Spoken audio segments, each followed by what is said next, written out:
Good evening and welcome to episode 37 of the Jacksonian. As I am yours truly, Jackson Johnson, and I have with me is the host of the wonderful channel Big Ten Ted himself, Big Ten Ted.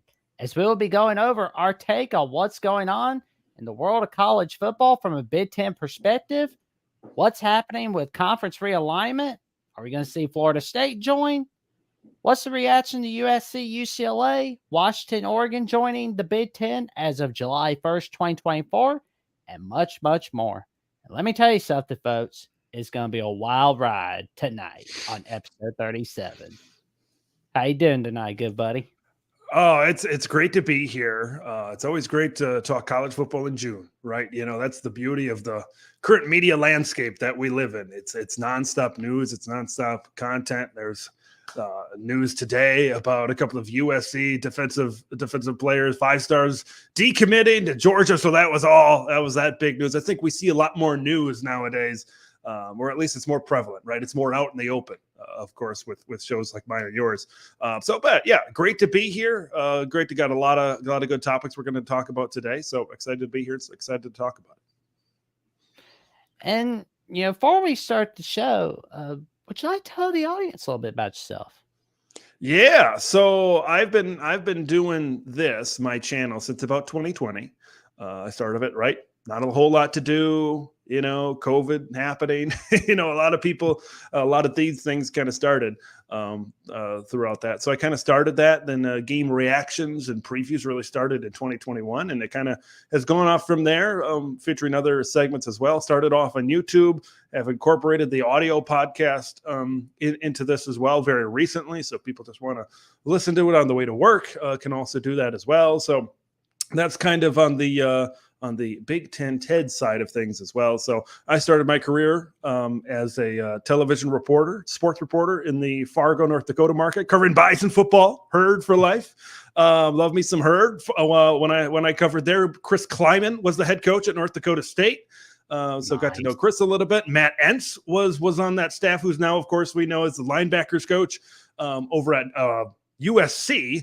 Right, he went from the head coach at NDSU to the linebackers coach at USC. So it's kind of been a factory over there, covering Bison football in the FCS. We know they're as good as anybody. So kind of started with that, and then ventured into some other stuff career wise. And then Big Ten, man. When you talk about me personally, I grew up in Wisconsin as a Badger fan. Still, I'm a Badger fan. Currently living in the Twin Cities of Minnesota, enemy territory, as one might say. But yeah, obviously I loved Wisconsin growing up, right? I grew up with my first sports memories are Ron Dane of the Badgers winning back-to-back Rose Bowls in the 98, 99 seasons, 99 to 2000, if you factor New Year's Day in the games that they beat UCLA and Stanford, respectively out there. But Big Ten country, Midwest football, I've loved it, man. Whether it's Iowa versus Purdue, whether it's Minnesota versus Northwestern, it really tugs at the heartstrings. And now we're going to be talking about it today. Now it's West Coast football, right? It's sunny beaches. It's Hollywood.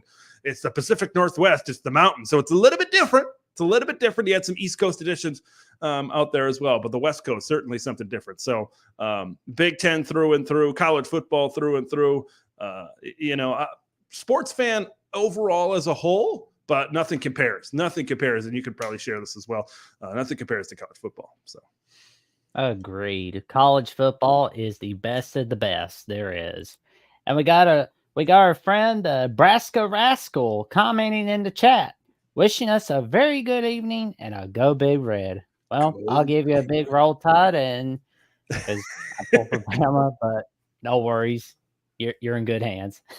I was at Memorial Stadium this past week on the way out to Colorado. So that is that if you ever make it out to Lincoln it's a great town. It's a great place to have a game. And that stadium, their facilities, they put a lot of money into facilities in Lincoln, Nebraska, and seeing it firsthand, that's a program that's ready to compete. That's a program that's ready to invest some money. That's for sure. And we got LW giving out a roll tide in the chat. Thank you for tuning in to tonight's edition of the Jacksonian Brasco Rascal and LW, because let me tell you, you're in for a fun-filled show. And of course, we'll be starting off with the inevitable happening officially real soon on Monday, July 1st of 2024, we'll be seeing USC, UCLA, the Oregon Donald Ducks, and the Washington Huskies joining the Big Ten. What is your take on that so far? Well, yeah, this is a $64,000 question because there's so many different ways, really, that you can come at this. And the first thing I will say that kind of leads into my introduction, so to speak, is like I'm a Midwestern guy, and when you think of Big Ten football, and it could be you, an Alabama fan, it could be a South Carolina fan, it could be a Boston College fan, but we've all kind of got an idea of what Big Ten football is. It's defense, it's O-line, it's running game, it's toughness, it's physicality. A lot of people maybe have thrown some shade at the Big Ten West, and rightfully so, right? Not a lot of offense, but they're definitely better in the interior, and they're definitely better in the trenches. That's kind of what you think of when you think of Big Ten football. But now, all of a sudden, you have West Coast programs. Let's look at last year for all these teams. Washington, right, made it to the national championship. Michael Penix and a generational wide receiver room. Oh, that's a little bit different. That's not very Big Ten-y, right, so to speak. Look at Oregon, right? Statistically, they were the best offense in college football last year. And when you think of Oregon, right, you think of, what do you think of? I think of usually two things: explosive offense and flashy uniforms. That's not exactly the first thing of when you think of the Big Ten. So that's a little bit different as well. And then you go down to Hollywood, the glitz and glamour of Los Angeles. Once again, you look at the college towns, the blue-collar towns of Bloomington, Indiana. You look at Ann Arbor, Michigan. You look at Madison, Wisconsin. You look at some of these towns, and LA's a little bit different, right? So there's so many different things culturally of what the Pac-8, Pac-10, Pac-12 was. Now, of course, the Big Ten and the Pac had a relationship with the Rose Bowl for a long period of time, but seeing these schools come in and having these, a lot of people have called them weekly Rose Bowl matchups, and having them, it's going to be a little bit of a culture shock, I think, for both sides, right? Because I think the traditional Big Ten teams are saying, whoa, that's a lot of offense. Okay. But then the West Coast teams are going to say, yeah, they got some big old farm boys up front. They got some physicality up front. So this clash of styles, lifestyles, football lifestyles, right?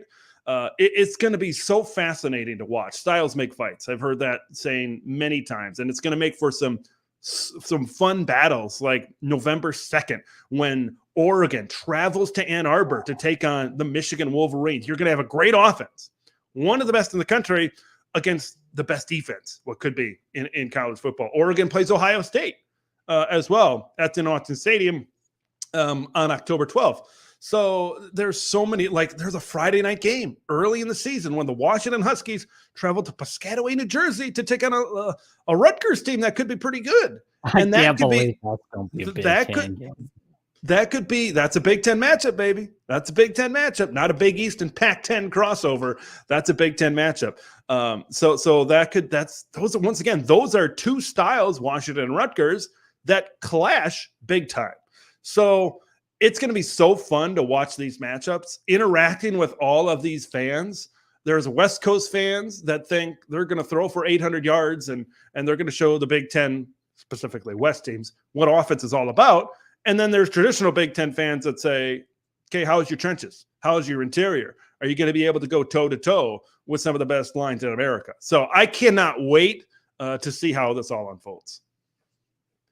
It's going to be interesting to see what happens. And I'm curious to see who's going to succeed in the short term and the long term out of the four. Because, I mean, right now it looks like Oregon's going to succeed in the short term out of everybody. UCLA's in big trouble, at least in college football. But who will succeed in the long term exactly? I just posed this question out on Twitter. I posed it in terms of Oregon and USC. I didn't include the other two because when I look at these four West Coast teams, I see Oregon and USC, the history, resources. It just seems like they are going to be a notch above a program like a Washington and a UCLA. There were some comments. There was some split as to, with Trojan fans, with Duck fans, and maybe some other Big Ten fans thrown in this as well. Short term, right now, 2024, Oregon is most ready to compete in the Big Ten Conference. Like, you look at what they have on the offensive line returning. You look at the defensive line and just the way Dan Lanning has recruited, right? The last couple of seasons, he's stacking top 5, top 7 type of classes. And a lot of it is recruiting the interior, right? Especially on the defense, which is his forte, which is his side of the football. So I look at Oregon. I look at their explosiveness on offense. I look at their skill players. I look at their talent. I look at the trenches. I look at everything. And they are a team. They're a playoff team at the least, I think, this year. I think this is a team that can make it to the Big Ten championship game. A lot of people are already slotting in the Ducks into that game. And I just say, let's pump the brakes a little bit, just a little bit. This is a great team. We all know and recognize that, but they got Ohio State on the schedule. They got Michigan on the schedule. They got Wisconsin on the road late. If Wisconsin can be a surprise team, who knows? This is college football. Why do you and I love it? Because of upsets. Anything can happen, it seems like, on any given Saturday. So let's not pencil in the Ducks just quite yet. USC is another interesting case study because prior to, 28 hours ago, I'd say, okay, they're starting to invest in defense. They're looking pretty good. They signed 2 5-stars out of the Southeast, and now both of them in a 24-hour period have decommitted. I think one of them, I think it was Justice Terry, decommitted, and you had an on-3 crystal ball, I believe, from Steve Wiltfong that says, oh, yeah, he's going to Georgia. So I kind of figured when these commitments happened in March, this was not going to be the end of the story. Kirby Smart was not going to take this line down. When you go into the state and take some 5-stars on the defensive side of the football. So USC needs to have that investment and commitment in the trenches on the defense. We know they got the offensive side of the ball figured out. We know what Lincoln Riley can do, slinging the football around and Heisman Trophy winning quarterbacks and all that. You look at Washington, there's just so much turnover. I hate to say it this way, but when I look at Washington, I see a lot of that TCU team when they lost to Georgia in the championship, and they lost everybody coming back. And what was their record last year? Did they make a bowl game? 5-7, 6-6? 5-7. Okay, so I see very similar. I look at Washington's schedule. I think they could get out to a good start, but you look down the stretch and you see it gets a little bit tougher, and it gets a little bit tougher, and there's some people that are out there that are predicting 6-6. I'm around the 6-7 win range right now for Washington in the short term.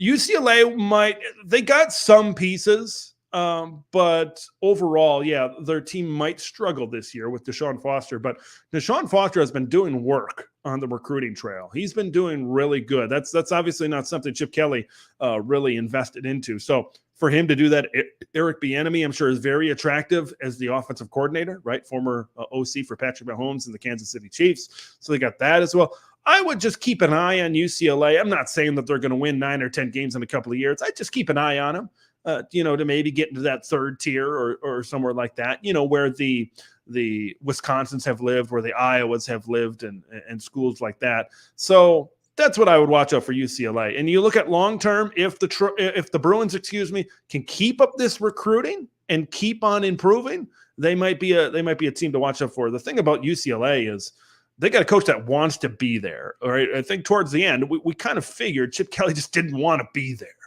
Deshaun Foster is UCLA tried and true. He's Westwood tried and true. He's all about the 4 letters. So I think that's important, and then be able to build off that passion. Long-term for USC. So they got their quarterback in Juju Lewis, right? He recently visited Auburn, visited Indiana. He's visited a bunch of schools, but he remains committed to USC when he does these interviews. So USC is an interesting one. I really liked with the direction they were going, right, recruiting-wise in the 25 class with a couple of 5-star defensive linemen. Now that has flipped the other way, I'm still kind of formulating my thoughts on what their future looks like. Because if they don't have great talent in the trenches and on defense, I don't know if this team can get to that Big Ten championship type of level. I think they can be good. I think they can win 8 games, 9 games, win 10 games, maybe be a playoff team. But I think USC fans strive for a higher level than that. So they got to figure that out. The great thing is Eric Henderson, their defensive line coach, was the D-line coach with the LA Rams. It's all about development this year, right? It's all about proving that this staff defensively can develop talent. Some of these guys like the Bear Alexanders and others up front into great talent. And then when I look at Oregon long-term, I mean, Dan Lanning he's doing it. It is spicy on the recruiting trail for the Oregon Ducks. They are set. They got Dante Moore at quarterback. They got Achilles Smith Jr. at quarterback because the class of 25 guy currently at the Elite 11 finals in Los Angeles. So they're doing things, right? Oregon is going to be in that mix with the Michigans, with the Ohio States, with the Penn States, teams like that are going to be in the mix every single year for the Big Ten championship and a college football playoff spot. So I look at Oregon, I look at USC as maybe those teams. And when you look at Washington, okay, they have, I'm going to take a vacation out to Washington in the summer, and the research that I've done, there's a lot of mountains, there's a lot of valleys, peaks and valleys. That's been Washington football for the better part of a couple of decades. They will peak like last year, right? Going to the national championship game. But then you have years that you had under Jimmy Lake. You had, was it a Ty Willingham team that went 0-12? So man, you go down, you come back up. You go down, you cut. That's been Washington football, right? It's so. Will that happen under Jed Fish? To be determined. What happens if, kind of in your neck of the woods, what happened if things don't work out for Billy Napier this year and Jed Fish has a great year? He goes 8-4, maybe they go 9-3. That's the alma mater for Jed, is just sitting out there. That's why I thought maybe he'd stick around at Arizona for one more year and wait out the Florida opening, but here he is at Washington. So, and Washington, man, they lost their president, they lost their athletic director, they lost their football coach, and now they're entering a new conference. So they're riding the roller coaster over there. Man, it's going to be interesting to see what happens for Washington going into 2024. Yep. But I hope they don't have a losing season like TCU did last season. Boy, that would be going. Oh, go ahead. Oh, yeah, going to 5-7. That's hard for me to believe with what they have. Like Will Rogers, down in SEC country, put up some really good numbers in Mike Leach's system. Okay.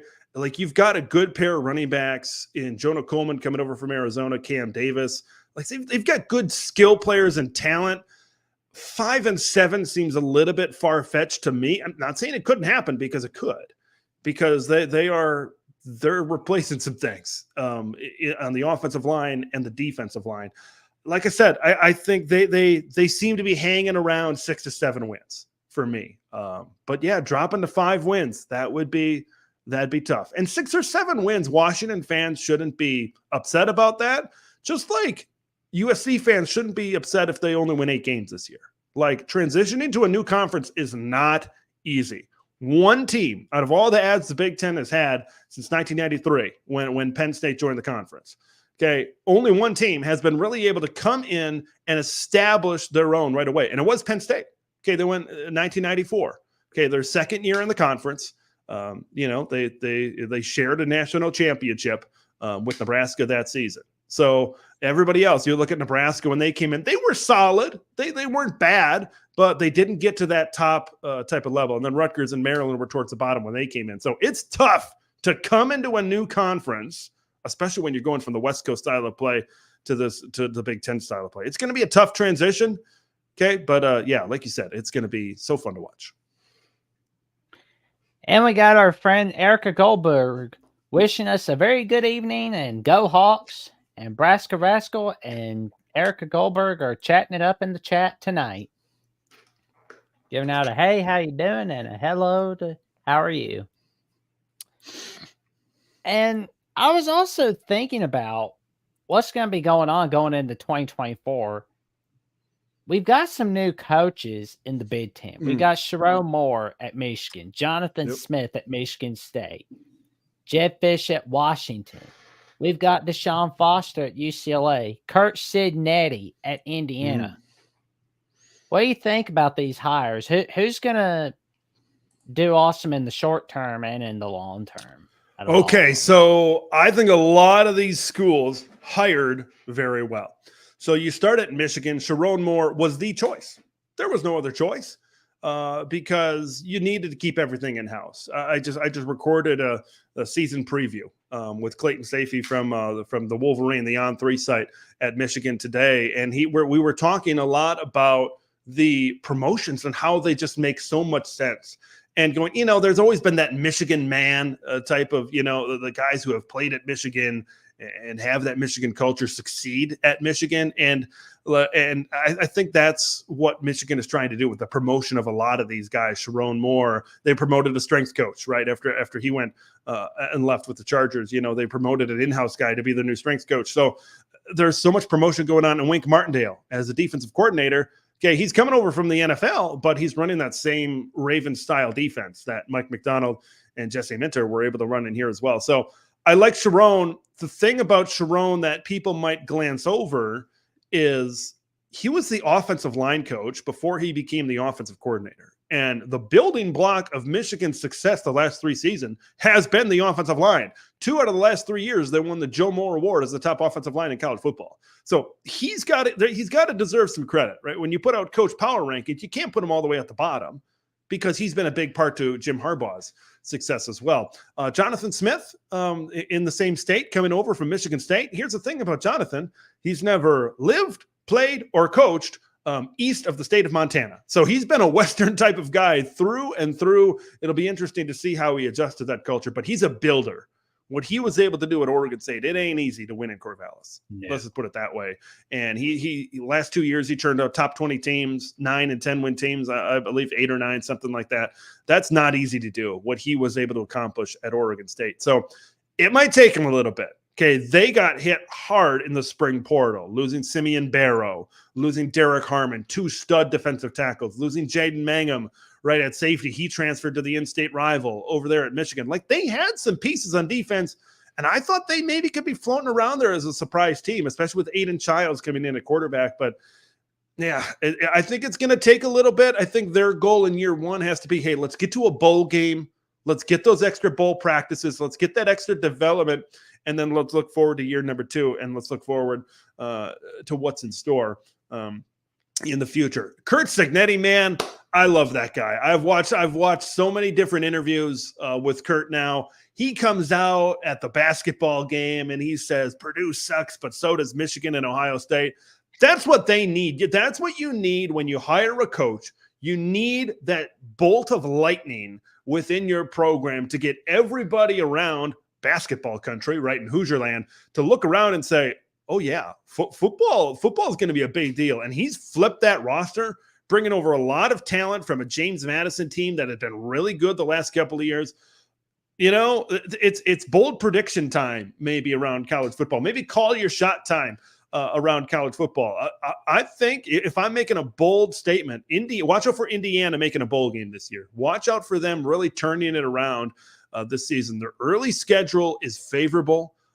This is a team that's going to sling the football around, but their defense, I think, could be underrated in a conference that's full of great defenses. What else we got? We got Jed Fish out in Seattle. We talked really about the issues that surround Washington right now, but you talk about a builder. Jed Fish is that guy, and I think Jed Fish understands the modern-day age of college football. He's bringing in Bill Belichick to his practices. He's bringing in Pete Carroll to his practices. He's bringing in Microsoft CEO Steve Ballmer into his practices. So he understands the money that needs to flow around. He understands the influence that these kids are influenced by as well. So I think he understands what needs to happen in Seattle for him to be successful. So I'm intrigued. They need to be a team much like when Will Rogers was the quarterback of Mississippi State, Mike Leach was the head coach. They need to sling it around like that because they got a couple of pieces on defense that are impressive. Carson Bruner, the leading tackler, kind of returns, and a few other pieces.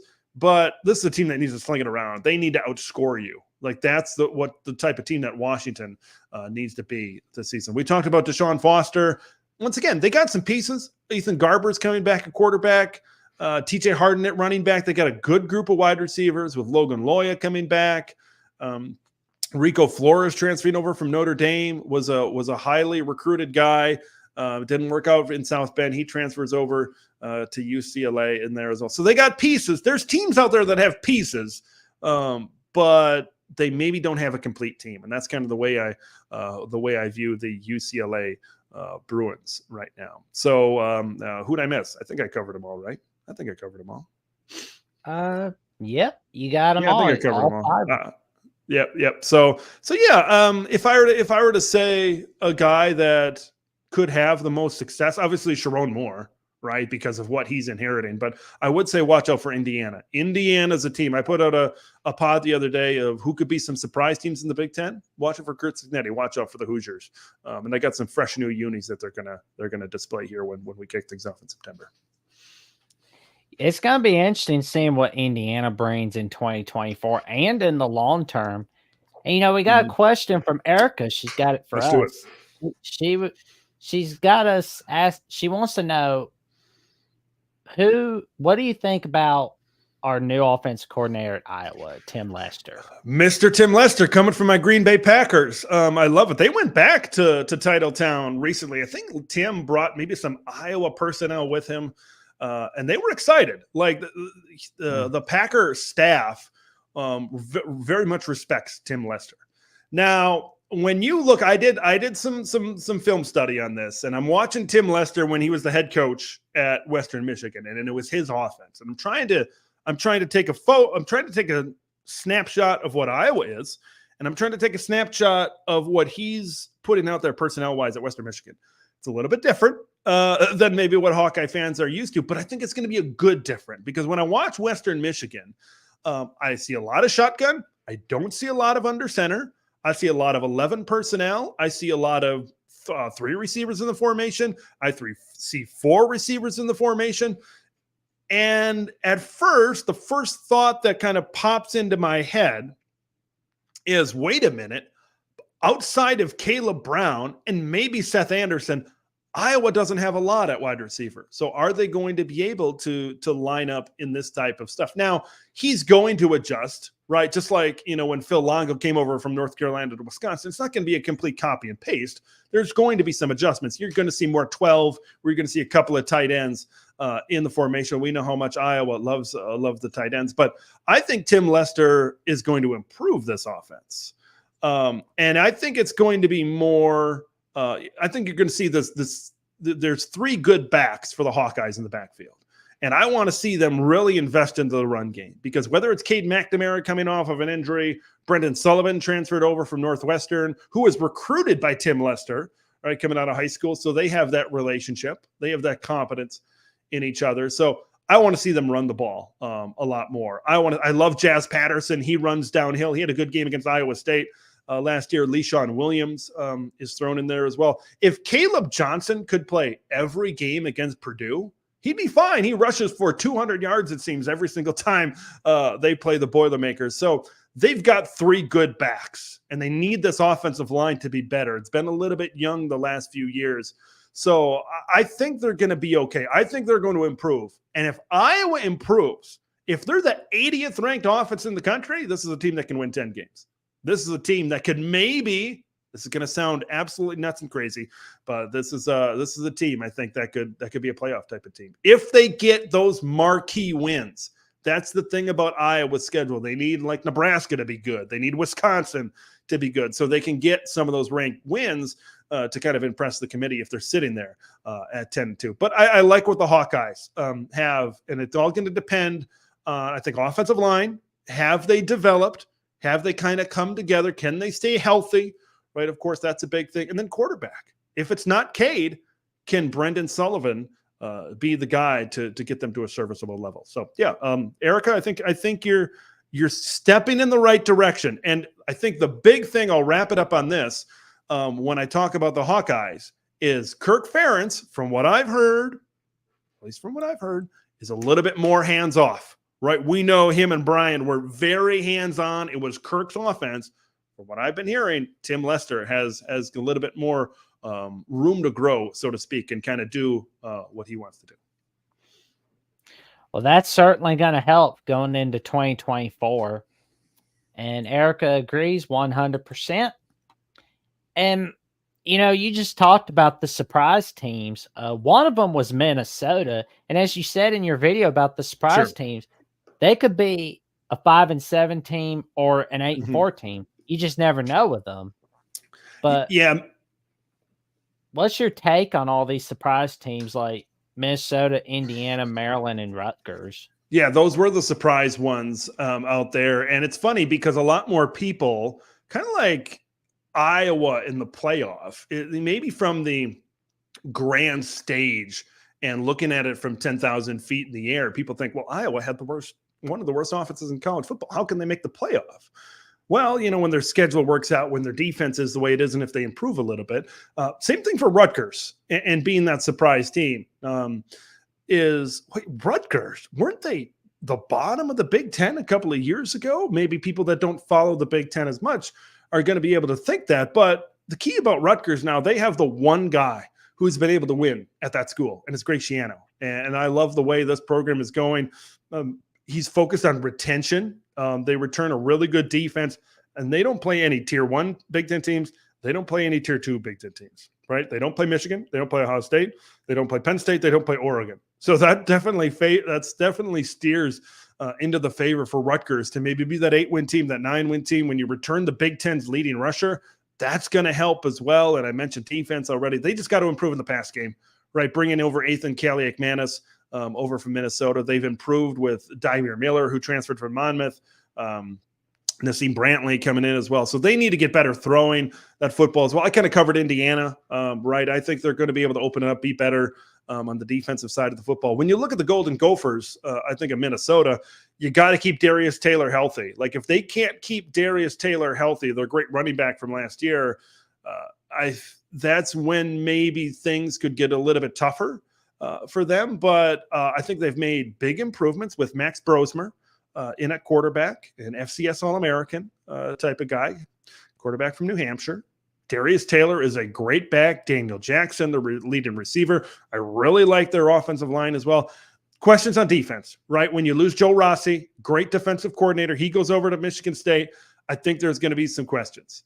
But Corey Heatherman comes over. He was the linebackers coach from Rutgers. When he was at James Madison, he was a great defensive coordinator as well, FCS assistant coach of the year. So, Minnesota's a weird. I went back and forth whether I wanted to include them, but I think they've got the potential. If everything clicks, Minnesota could be that team that could surprise some people to maybe get to that 8-win type of level, because I think a lot of people have them slotted around maybe the 4, 5, 6-win type of level. And their schedule is not the easiest in the world as well. So I got Rutgers, Minnesota, Indiana, and Maryland. Maryland could first start 7-0, folks. They could be 6-0 going to that USC game. USC travels across the country to take on the Maryland Terrapins right now. So now, once you get to the back half of the schedule, it's a little bit more difficult. And this is a team that could maybe start 7-0, but lose their last 5. That would not be the most surprising thing in the world for Maryland. But the thing about Maryland, they got to figure out a way to beat a good team.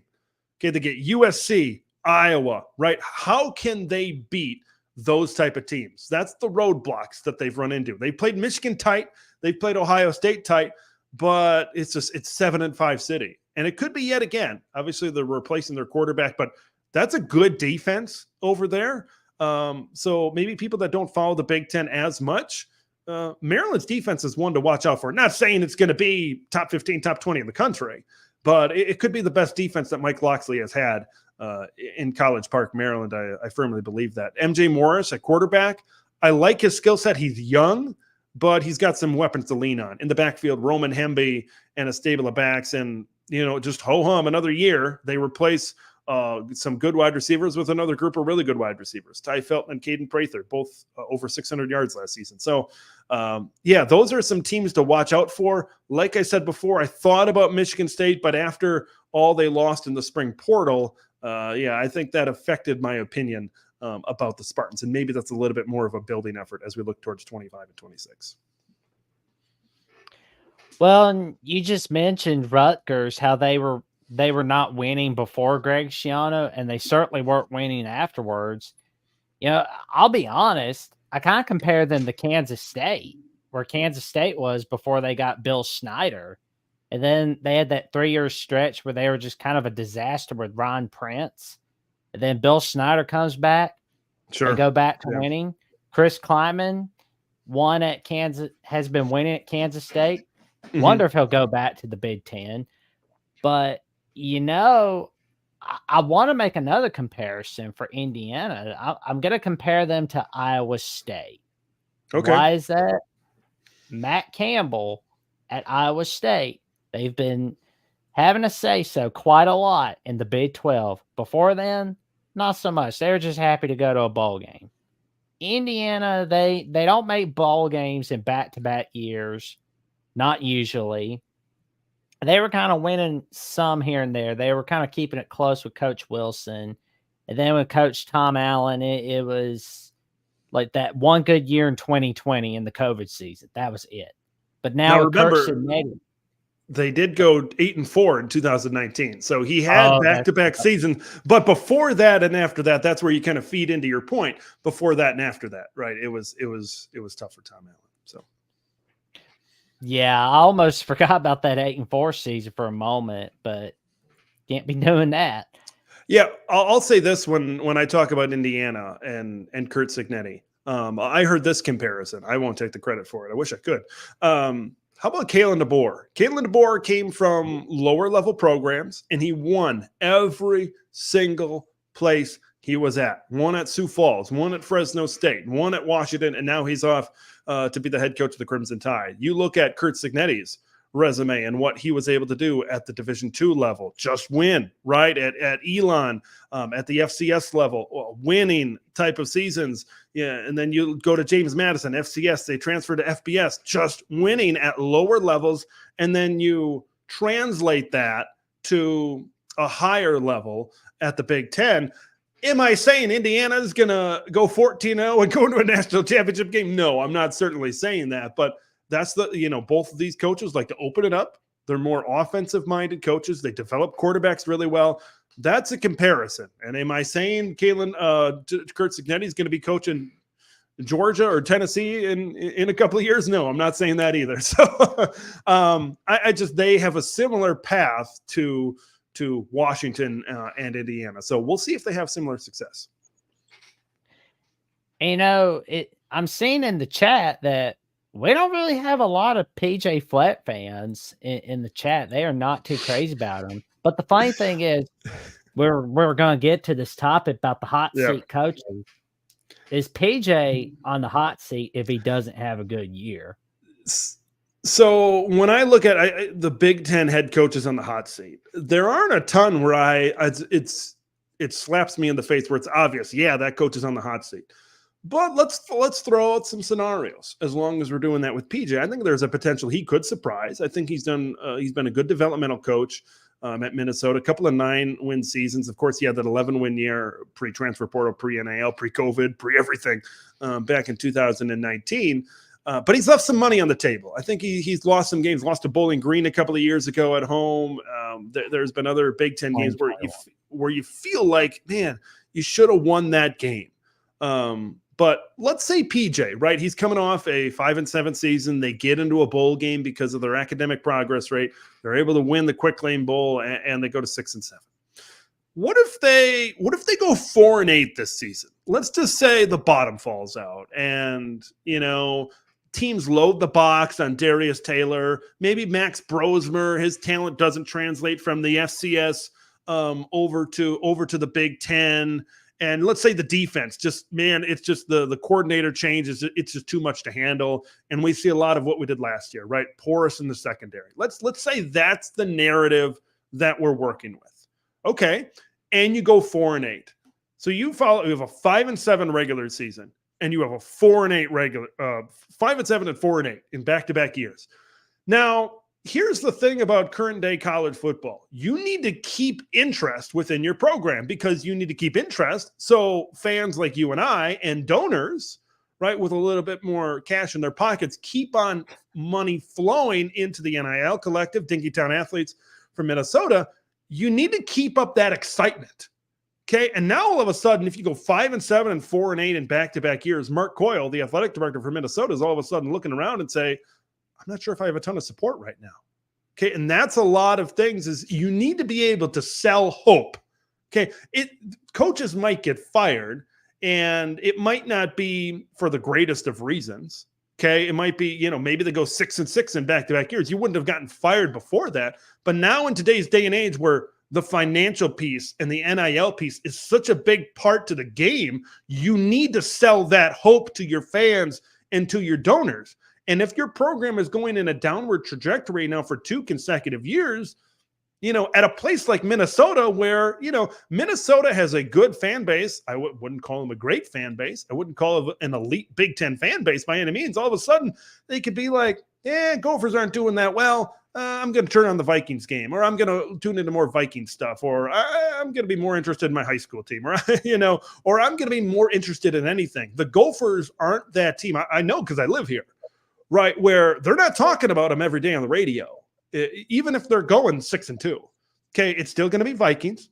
It's still going to be Minnesota Wild, right? The state of hockey here in Minnesota. So that's an interesting example. And I can kind of speak to it because I live here and kind of pay attention to the media space around here, that all of a sudden, if this team is like 2-4, there's going to be some heat. And I have to take a look at their schedule and see who they would have lost to at that point of the season. But there's going to be some heat at that point in time. We talk about peaks and valleys. Minnesota could have a peak this year. They could also have a valley this year. So the PJ is definitely one of those guys that could be on the hot seat. It's going to be interesting to see what happens, especially during and after the Minnesota-North Carolina matchup in week 1, Thursday night. So I'm definitely looking forward to that game. And we got our very good friend, co-host of Illini Cast, and host of Locked On Illini, co-host of the Big Ten Show, and host of the Cubs Rundown Show, and friend of the Voice of College Football and Jacksonian. Sonny Verma has a comment. 2 of the hardest working gents on YouTube, Big Ten Ted, Jackson. Hit that like button. Thank you so much for tuning in to tonight's edition of the Jacksonian. I appreciate it so much. Everyone, go and check out Locked On Illini, Illini Cast, and the Big Ten Show. Because let me tell you something, Sonny's got some great stuff over on those shows. If you were like, go ahead. Sorry. Oh, it's okay. We got our friend Tim Prangley from Trojans Wire and co-host of the Conquest Call-In Show from USC Football, the Voice of College Football, saying Big Ten Ted and Jackson on the same show. Love it. Got some awesome stuff going on at USC Football, at the Voice of College Football, and at Trojans Wire. Oh, sorry, I interrupted you. No, you're good. A couple of things about those guys. If you listed off every show that Sonny was doing, we'd run out of time. We'd run out of time here. So you want to talk about hard working? That guy is. It's funny. His name is Sonny because he's if the sun is up, he's working. So that's kind of the way I view it. I've had a ton of fun being on his Tuesday segment on Locked On Illini over there. So he's doing some good things over there. And Tim, that's my guy. That's now my Big Ten brethren. Right. And, going over there with Trojans Wire with Matt over there. So I was tuning in. I was watching that their call-in show before this. Obviously, there was a lot of news with USC here today. So, yeah, those are my guys. 2 of my guys right there. And I will say, we did talk just now about PJ Fleck being on the hot seat. Do we see Ryan Day and James Franklin being on that hot seat due to the 12-team playoff? Because I mean, if we still had the 4-team playoff, I don't think they'd be anywhere near that hot seat. But are there any other coaches we're missing? Let's go. Okay, yeah. So Ryan Day. Oh yeah, I've heard it. I've heard it. Boy, there's a lot of pressure on him. If you saw, there was a clip from local TV reporter Adam King, Urban Meyer, and Jim Tressel. Basically, they're saying, if you didn't see it, saying, yep, this is the best Ohio State roster in 15 to 20 years. It's like as if Ryan Day didn't need any more pressure on him. He's got to beat Michigan this year. He's got to, right? With the roster they have, being at home, you got to beat him. Now, I talked about Ohio State a few weeks ago. It's a little bit more complicated. Ohio State season could be a lot like that Facebook relationship status in 2009. It's complicated, right? So they could lose to Michigan. They could lose to Oregon. They could go 10-2 and not make the Big Ten title game. But what if they get into the playoff and they make a run and they win the championship? How are Buckeye fans feeling? Oh, we lost to Michigan. We didn't win the conference, but we won the national title. Now you'll take a national title. Right. You'll be happy about that, obviously. Maybe a little bit mixed feelings at that point in time. I don't think Ryan Day will get fired. Okay. I will say that. I will say this maybe. Maybe then Ohio State and some people are going to say, Ryan, let's make some calls to the NFL. Let's see if we can kind of, mutually part ways and find you something, because I just don't see Ohio State firing them, but then John Cooper is out there as well. So James Franklin, ho-hum, he just wins 10 games, but he can't win the most important games. Now, he doesn't have Michigan on the schedule. You get Ohio State at home this season. 11-1 is out there for the Nittany Lions if their offense can really turn the corner and Aller becomes one of the best quarterbacks in the country. That's out there. Not saying it will happen, just saying it's out there and it could happen. But, no, I don't see either of those guys in the hot seat. They win a lot of football games. They win double-digit football games here right now. But we talked about PJ Fleck. He's certainly on the hot seat right now. But look at the rest of the Big Ten. I honestly don't see it unless you have a team that really just takes a dramatic dive. Like, what if Maryland went like 2-10 or 3-9? Would they be forced to make a decision at that point? Yeah, I don't see that happening. I don't think that's going to happen. But we're just throwing out what ifs at this point in time. There's a lot of other coaches out there as well, like USC, Lincoln Riley. Okay, I don't want to say. I'm trying to pick. You ask a question, I'm trying to give a couple of answers. Like, they went 7-5 last year, won a bowl game. What if the Big Ten adjustment is difficult for the Trojans? And what if they go 6-6? What if they go 7-5? Injuries, right? You could throw some injuries in there. Like, I don't think it's going to happen. USC to me seems like an 8-4 team, maybe a 9-3 team. That's what they seem like to me. But what if that goes south? All of a sudden, okay, now USC is staring a couple of 7-win regular seasons, maybe a 6-winner in the eye, and we talked about selling hope. So I don't think it will happen, but it's maybe something that's floating out there, because I look around at this conference, there's not a ton. There's not a ton out there. It's a lot of if teams take nosedives. Like Ryan Walters at Purdue started 4-8 in year one. If they go 3-9, do they make a move after 2 years? I don't think they do. No. But it's a different world. There's a lot of unexpected things that happen. I never would have thought a coach would leave Oklahoma to go to USC. I never thought a coach would leave Notre Dame to go to LSU in the same coaching cycle. So sometimes I got an idea of what could happen, and sometimes some things kind of come out of left field, because it's, once again, you got to be able to sell hope. And if you have a couple of consecutive bad seasons, where's the hope to sell? So yeah, that's kind of how I feel about the whole hot seat situation right now. Well, I think USC is definitely going to have a better season than 7-5. I doubt it's going to happen. Yeah. But like with the schedule they got this year, 9-3 can get them into the 12-team playoffs. It depends. I think like if, let's just say off the top of our head, they lose to they do play Michigan. Let's say they lose to Michigan. Let's say they lose to Notre Dame, and they play Penn State too, I think. So they lose to Penn State. Let's just say they lose those three off the top. That includes a win over LSU. Let's say Wisconsin is a top 25 type of team. That would include a win over them. They play Nebraska this year. They could be a decent team. Like, all of a sudden now you could have 3 top 25 wins there for USC. So if I'm a USC fan, I'm looking at this from an optimistic point of view. Is our schedule tough? Absolutely. But we could get in at 9-3 because of all of these tough games on the schedule. So, but it kind of depends on a lot of the Big Ten have, Nebraska's, Wisconsin's, those types of teams still being top 25 football teams this year. But yeah, I don't see USC reverting back to 7-5. I think 7-5 is as bad as it's going to get for the Trojans. I think they're going to be a good team, and I think they're going to develop. Like, look what Danton Land did in 1 year at UCLA, going from like 86th in the country to a top 10 type of defense. So I don't think USC has a Liatu Latu up front. He was the best defensive player according to the NFL draft in the country last year. So, but I think there's other pieces. I think this could be a USC defense that could be floating around maybe the 50s or 60s nationally. And kind of like Iowa, right, and their offense. If you give me the 50th and 60th ranked defense in the country, and you just give me a couple of stops, and then I put out the offense that Lincoln Riley can do, all of a sudden that's a dangerous team in the Big Ten. Well, now I'm kind of curious to see how many teams we're going to see in the playoffs, because I don't know who's going to be going to the Big Ten title, but whoever makes it there is definitely going to the playoffs, regardless of who wins that conference. But let's be honest, if you go to the Big Ten title, you're in. But if you win, Yes. you get the top seed. So that's pretty much what you're only playing for, a first round bye. That's it. Yeah. But how many playoff teams could we see from the Big Ten this year? Well, that's kind of something that I've got in the cooker for something to come out in my channel as well, but kind of a little bit of a sneak peek.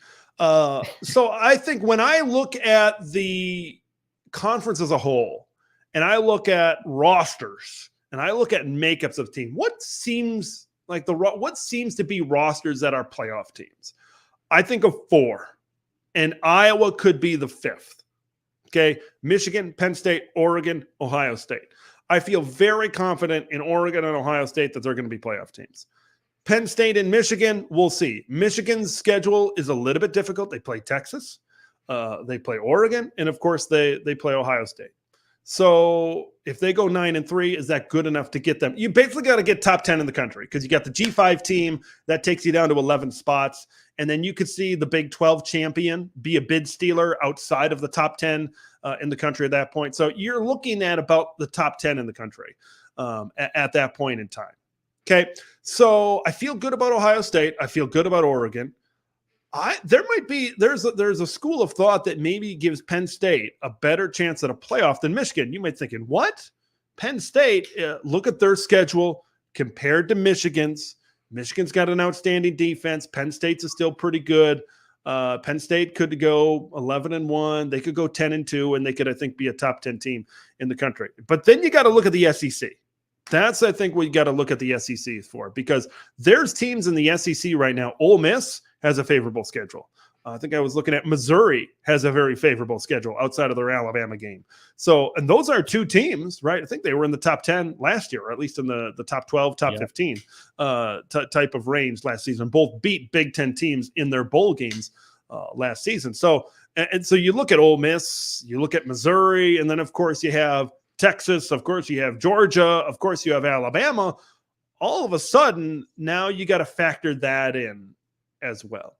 So for me, I think it's 5 at the max. I think that's stretching it a little bit. I would say 4 at this point in time to maybe be towards the top end. And it depends how these SEC teams do as well. So that's the way I see it right now. Realistically, I think you're looking at 3 to 4. That can certainly make it into the college football playoff. I think it depends on Michigan. Can Michigan win one of those 3 big games? If they can beat Texas in week number 2, that's going to say a lot, because then if they beat Texas, say Texas runs the table, or they lose to Georgia and they go 10-2, that's a big win. That's a great win at that point in time. And maybe Texas is playing for the SEC title at that point in time. So I think you're going to see a lot of Big Ten teams. You're going to see a lot of SEC teams. I would be outside of Florida State and Clemson, whoever, unless we get a surprise, right? If whoever doesn't win the ACC title, I think between those two, maybe Miami could put something together, but I don't see a lot of Big 12 teams. I don't see a lot of ACC teams. I just don't see it. It's hard. Outside of, Florida State, Clemson, you go maybe Miami. We'll see what happens with Louisville. I just don't see it. I do not see it in those 2 conferences. Their conference schedules are not, they're not strong enough. I don't know if they have the out of conference type of matchups as well. I think it's going to be their champion. Maybe their runner up. Maybe. And that's maybe I'm looking at the ACC. I look at the Big 12 right now. I think they're going to beat each other up. That's the way I see it. I would not be surprised if a 9-3 team is playing a 10-2 team at the end of the year. Like if Utah is sitting out there, and they're the champ, who else is like, that's what I said. They got to be top 10 teams. Do you see Arizona or Oklahoma State or, some of these other UCF schools like that? Do you see them being top 10 teams at the end of the year? I don't. I see Big 10 teams being there, and I see SEC teams being there. So 3 to 4 is where I sit for the Big 10. Well, if quarterback Jalen Daniels is healthy, I could see Kansas getting up there, because, I always said, because like last year, I called in on Voice College Football a few times. I said that Kansas is that team that's disrespecting all college football. Yep. Yep. And I can get you know, behind Kansas. yeah, because Lance Leipold's doing a tremendous job over there, and it's clear he's staying there as long as he wants to. Yep. But we talked a little bit about Ohio State, Missouri just now. I think honestly, had it not been for those opt outs, Ohio State would have won. There's no doubt about it. Boy, that game was so interesting because Ohio State's defense, they were throwing a perfect game. It was that instance where the pitcher goes into the dugout, nobody talks to him, right? It's like we need this defense right now.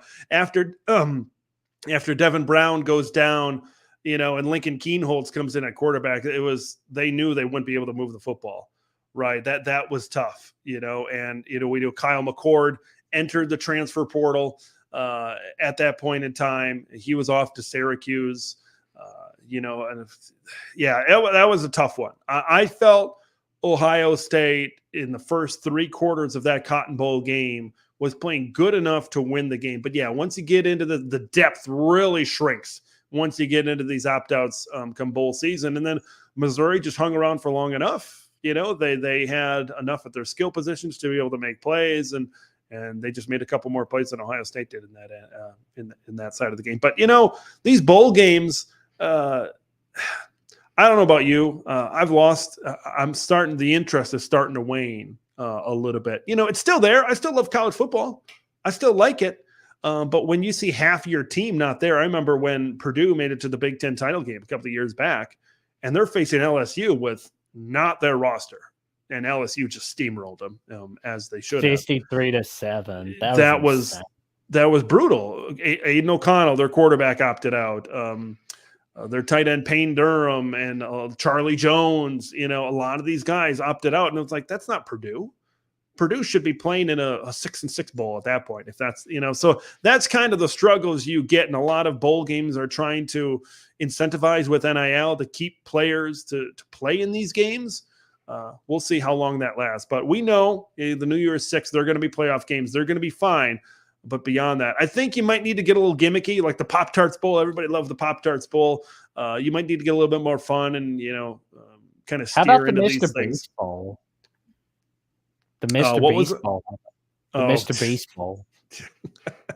Yeah, you need to get creative, I think, to kind of keep players' attention to be able to be in this type of thing. So we know Snoop Dogg's getting involved with the Arizona Bowl.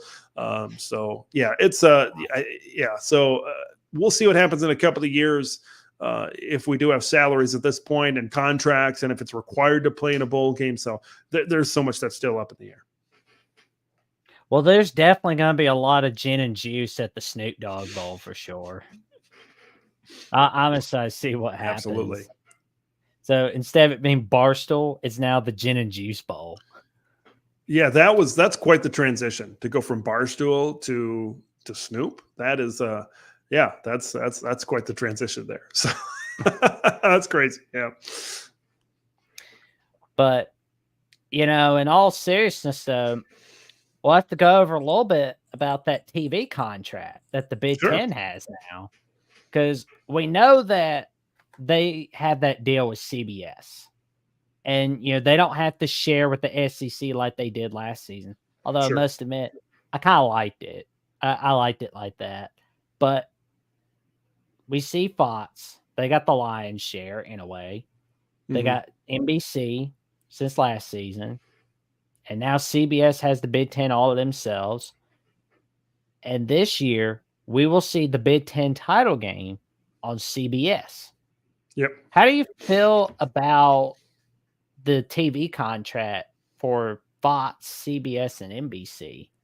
I think it's our former commissioner, Kevin Warren, came from an NFL background, and he was the one, ask a lot of Big Ten fans. They might not have a lot of nice things to say about Kevin Warren, the guy that did cancel the 2020 season at one point in time before a lot of fan feedback, we'll put it that way, got the season back on in the Big Ten Conference. But he did one thing really good, structuring the TV deal a lot like the NFL is, right? When you look at the NFL, you have your Fox and CBS games in those first 2 time slots, and then you have the big game on NBC at night. And that's how it's structured. I think you have 3 big games in 3 big time slots where Big Ten fans can sit down and watch 3 great presentations of football. Okay. These networks, Fox, CBS, and NBC, are promoting the heck out of these games. I think when they were still on the ESPN side of things, I think it was very clear that ESPN was really steering their resources into what they had with the SEC, which is perfectly fine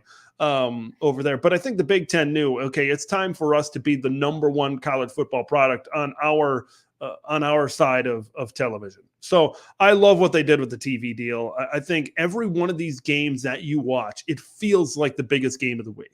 Okay, CBS's production is outstanding. NBC in primetime, it's a lot like watching the NFL side of things as well. I think they all have great commentary teams, and it's going to really put the Big Ten, I think, on another level in terms of exposure. You see a lot of promotions on Sundays on these NFL broadcasts for what's coming up on the college side of things for that network's respective game as well. I think it dips into so many, you have the big games on linear networks. You have the streaming with Peacock. Had kind of a few bumps in the road last year, but I think you're going to see more of that. A lot of these conferences now have a streamer, right? ESPN Plus, Peacock, and a lot of these other streamers are involved now, kind of at the lower ends, the lower tiers of these TV deals. But I really like the way it's set up. Of course, you have Big Ten Network and FS1 involved in the deal as well. But it's exciting. It's exciting, I think, for West Coast teams as well, because the Big Ten has said, hey,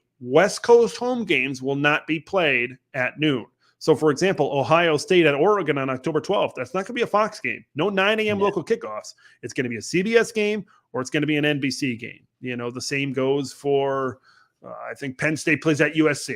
That might be the same week, now that I think about it. But yeah, so I think there's an advantage for CBS and NBC, where they're going to get those big time West Coast home games guaranteed, but Fox is also going to get their games that they always get, like Ohio State and Michigan, and some of those. Like, you look at the Fox schedule to start off the season. It's awesome. You got Penn State at West Virginia, big noon on Fox. You've got Texas and Michigan, big noon on Fox. You've got Alabama at Wisconsin, big noon on Fox. That's a heck of a way to start the season. So I think a couple of years back, I think it was the first year of Texas and Bama. I think they followed it up with Nebraska and Oklahoma. So they've really steered in they know how to kind of put together an early season type of schedule. So it's great. There's a lot of Saturday afternoons where I look at the schedule and I'm like, I don't think I'm going to move for 12 hours. I think I'm going to be watching a lot of college football that day. I'm just going to be flipping from Fox to CBS to NBC. I'm going to have a lot of 2-screen setups, maybe the 3-screen setups, with some of these games as well. So I really like the way they structured it. Yeah, I'll be plopping down with my iPad, watching one of the games, plopping with my phone, and then just watching one of the games on TV as well. Absolutely. And then I'll just be posting like a maniac about all of them. But, this scheduling decision, for example, like Washington State on Peacock and Indiana UCLA on NBC, that's got some fans not to like. I wasn't too happy about it, but then at the same time, it's like, I think they're trying to draw people to the Peacock app. I mean, it's going to draw me to the Peacock app for sure. But what's your take on this scheduling decision? So that's the one that stands out. And when I put out my Big Ten TV predictions, I thought that Apple Cup game was going to be on NBC. It seemed like, because we weren't sure, because it's at a neutral site. I'm pretty sure Washington has the home rights since it was at Washington State last year. This screams to me that, hey, we got a rivalry game at an NFL stadium.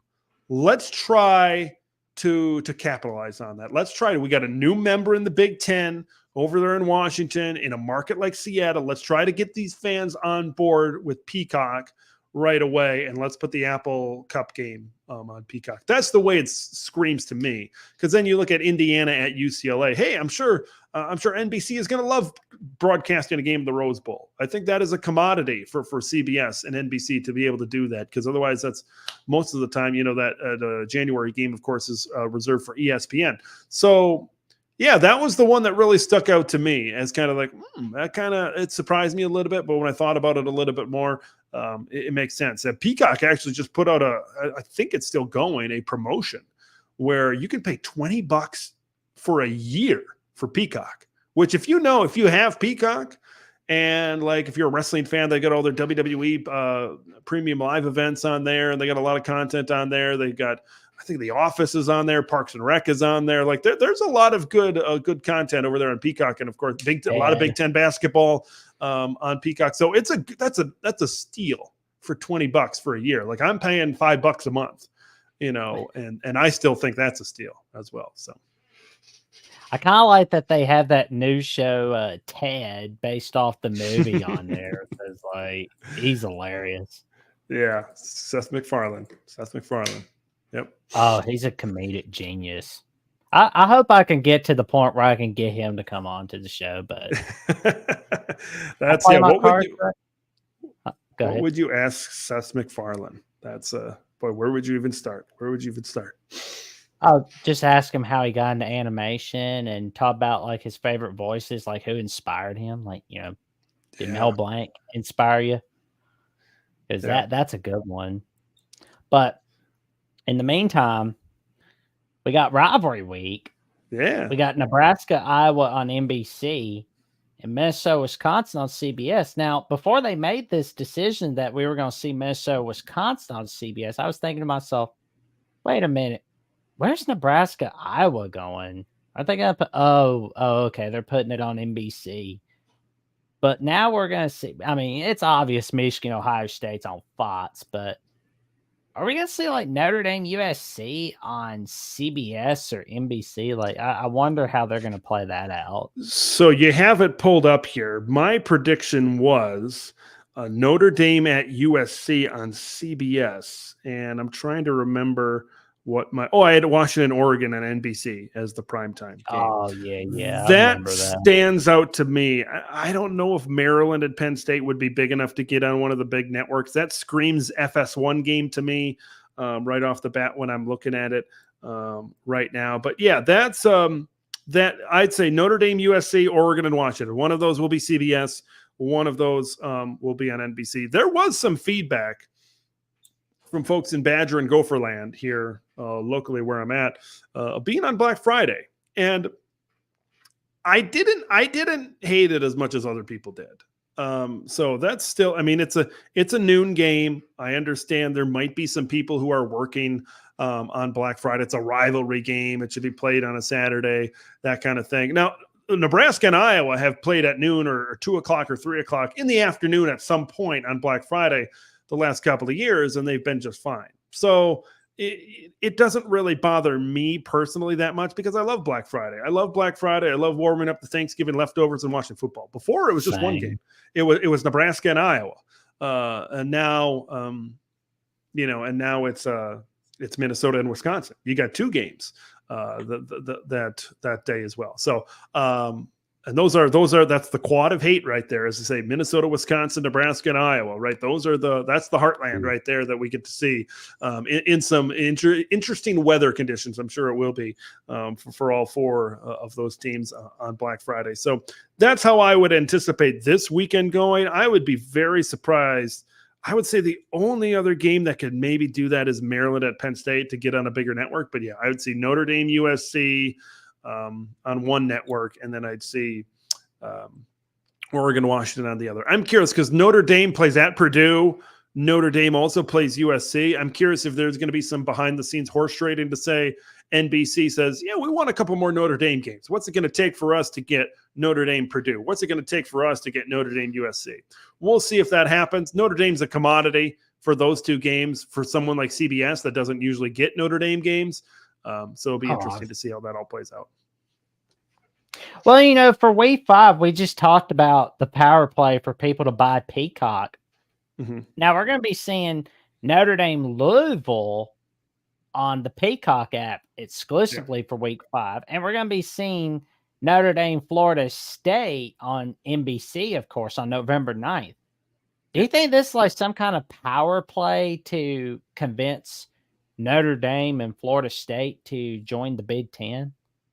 Yeah, I've heard that thrown around that before. And, it seems like when the calendar flips to June, I see Notre Dame to the Big Ten, Notre Dame to the Big Ten every year. It's every year, right? When you get past spring ball, when you get past the portal, all this stuff. It seems like they dial up the Notre Dame rumors as well.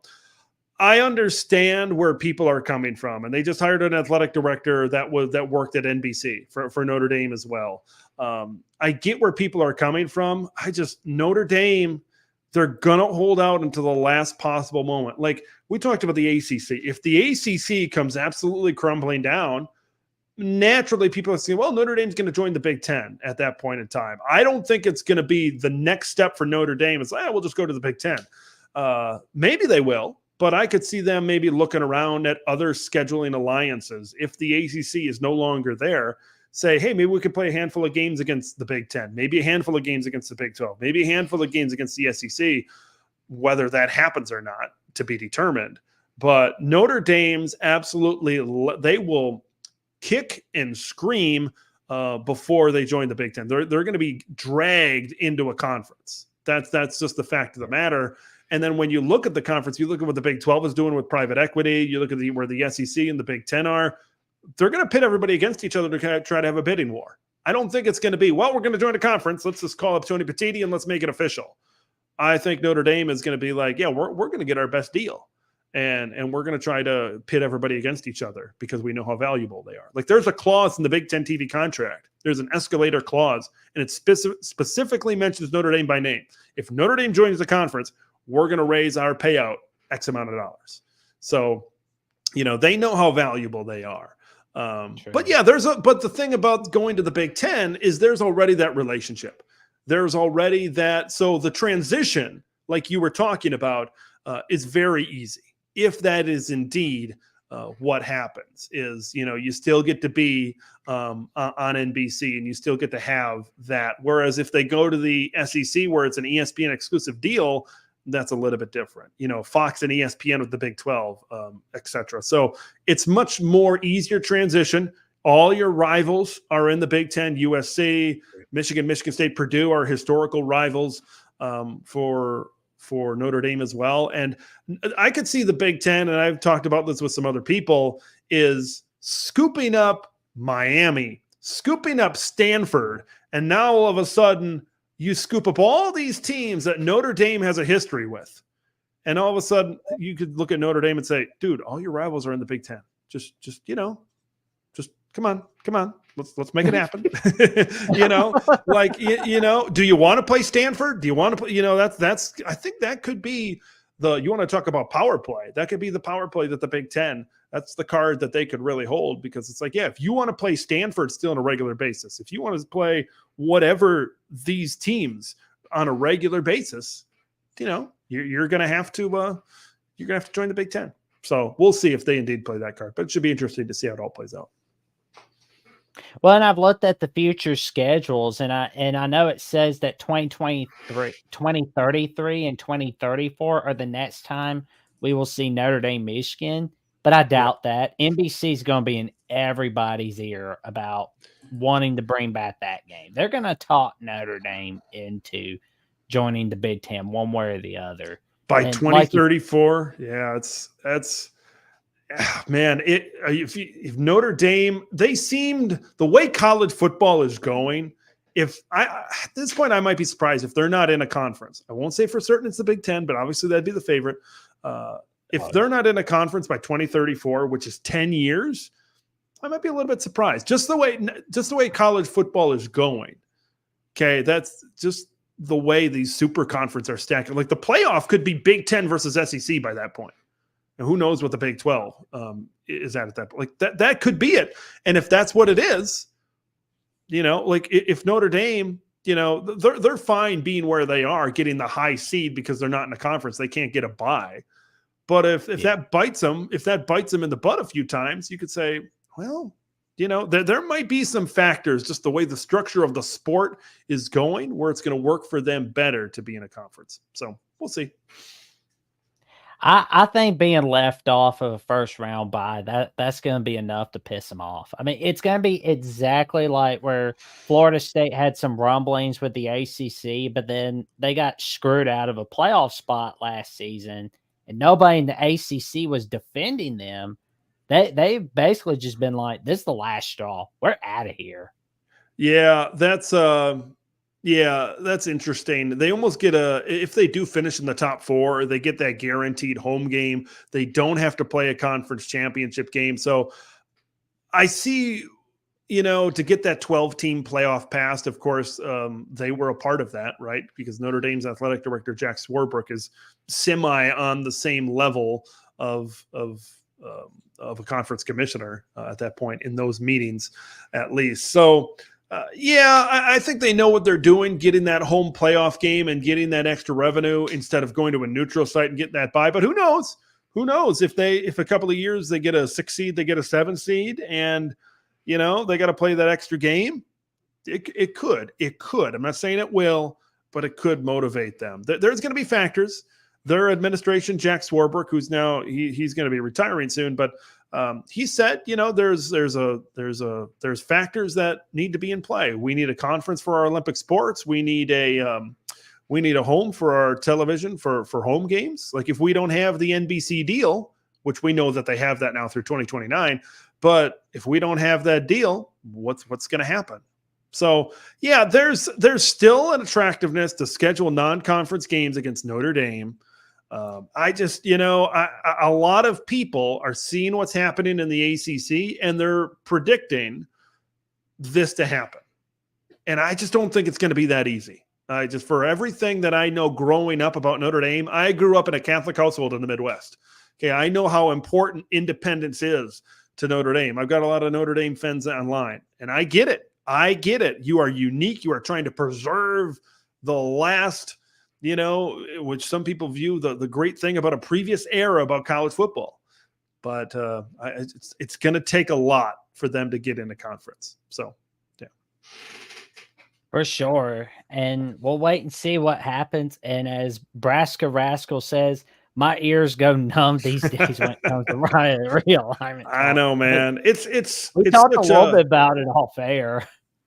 Yeah, it's such a weird thing because, like, when I cover realignment, it a lot of people watch it. A lot of people are interested in it, and you feel like you got to talk about it because if you completely ignore it, you can do that. But if you completely ignore it, I don't think you're doing a justice, for me in Big Ten country, really covering what the Big Ten is in the state of the conference at that point in time. So I feel like you got to achieve a good balance. Hey, let me talk about it. But, if you start to put out realignment video or podcast after realignment video or podcast, all of a sudden people are going to say, oh, is this the realignment show now?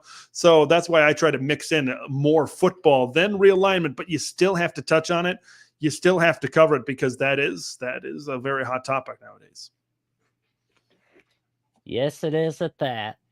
And before we head off and tell everybody where we can find you to discuss Big Ten football, our friend Troy V says, yep, I used to get up for the Saturday night games, was something I'd look forward to. Now it's almost anticlimactic. I don't like the way they televise games now. I liked having marquee games at night. Now they're mostly mid-noon games. And Braska Rascal has money on the over for the win total on Iowa. I mean, 7.5 is too small anyway. 7.5. I'm not a huge gambling guy. I do predict spreads during the season on a lot of these games, mostly for fun. I don't put any money on the line or anything. But 7.5. That is insanely low for Iowa. Yeah, for sure. And before we wrap this show up, you got some big stuff lining up going on, especially where you got Clayton Safey from the Wolverine at On3 coming on for July 19th.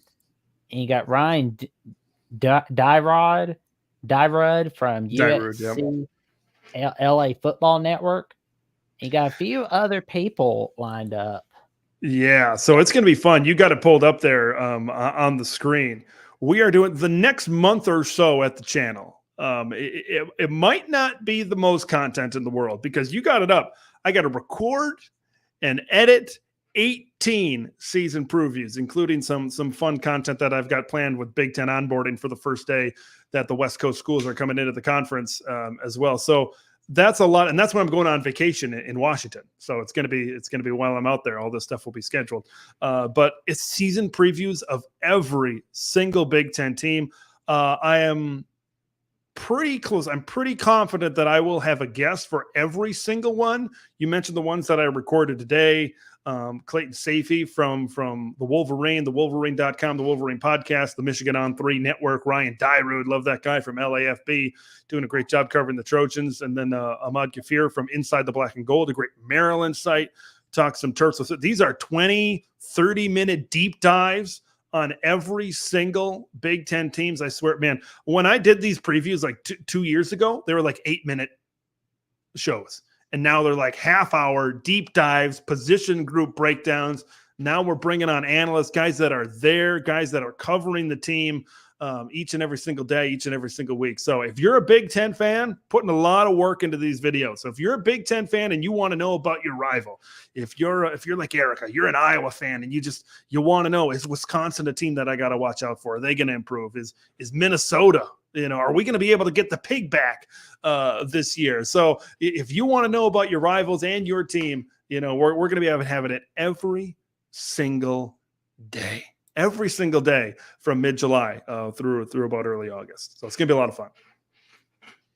Well, I will say, though, it seems like you're getting close to 1,500. And are we going to see you get the 2,000 before the season starts, or maybe more on X? Oh, is that on Twitter? Yeah. Am I almost at 1,500 now? Yeah. Twitter is, sorry, I should say X. But I'm just so used to saying Twitter. I'm so used to the bird.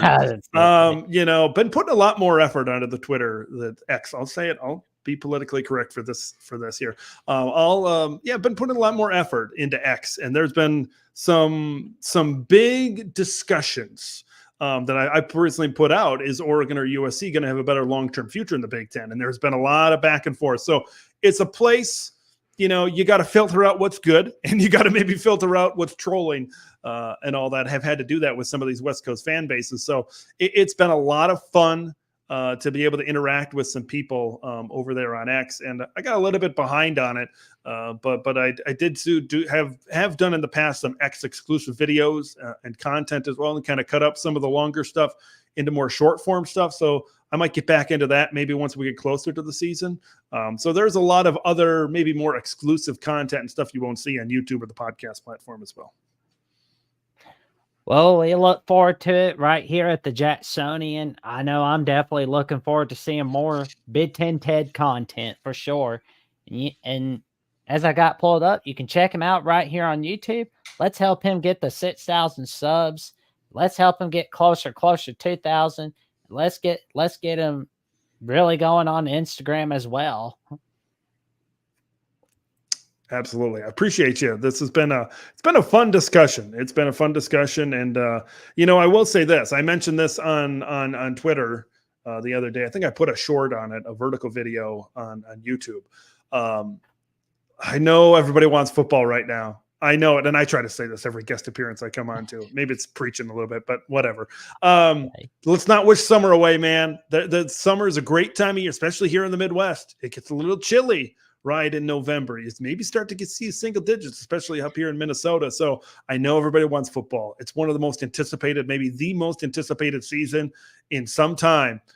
But man, especially here in Minnesota, we love to get out to Lake Country. There's other parts of the Midwest where there's so many great things to do. You can travel. I went out to Colorado recently. Going to go out to Washington away. So it's I know football will be. I love the fall. I love the crisp air here in the Midwest. But and also the build of the season is something I'm looking forward to. The anticipation this time of year, when football is 3 months away, this is where you really dive into it. So it's a good time now to kind of take a break a little bit, okay, and just recharge the batteries, because we know, I know, once fall comes around, once September kicks in, it's going to be football, and that's the way we love it.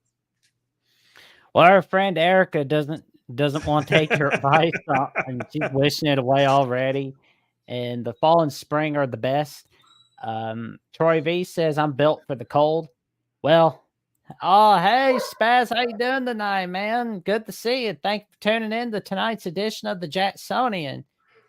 And before we head off, you can check me out right here on Jackson Johnson 979 on YouTube, where I'm 156 subs away from the magic number 500. And you can check me out on X, where I'm getting close to 2,000 on Jackson 0996 0335. And of course, I also give my updates on who's coming on the Jacksonian on Instagram and Threads at Jackson Johnson 543-908. And of course, I run my mouth about what's going on here and there and everywhere. And with that being said, Big Ten Ted, thank you for coming on episode 37 of the Jacksonian. It is most definitely an honor getting to talk with you. And everyone, it's an honor having you tune in to tonight's edition of the show. With that being said, y'all have a good night, sleep well, stay safe, stay away from that heat. Take care, everybody.